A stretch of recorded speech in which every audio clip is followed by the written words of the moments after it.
Pagka-graduate sa school, isa ko dun sa mga nagset ng goal na makahanap ng magandang trabaho at makapag-ipon. Every cut-off, dapat may maitatabi. Every cut-off, dapat may dadagdag para sa ipon. I save money. I saved so much back then, to the point na akala ko okay na yon. Until one day, kinailangan ko ng amount.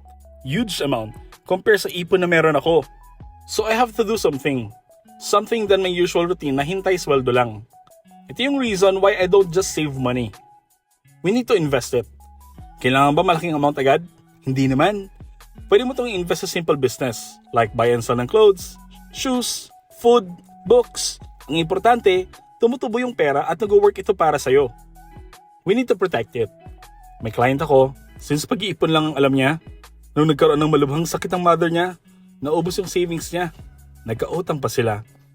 Importante na meron tayong life and health insurance. Kailangan ba malaking amount agad? Hindi naman. Kung gusto mo magkaroon ng ideas about different health plans, click the link para magkaroon ka ng free presentation.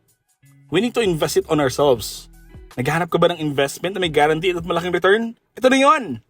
Learn skills, enroll in courses, look for a mentor para mapagbenta ka ng other products and services. Pwedeng digital product, social media management, pwedeng sales skills para magbenta ng insurance o real estate, copywriting and graphic designing, pwedeng video editing service. Kailangan ba malaking amount agad? Hindi naman. Importante, kumikita tayo on top of our full-time work by investing on ourselves. Ngayon, anong gagawin mo with your money aside from saving it?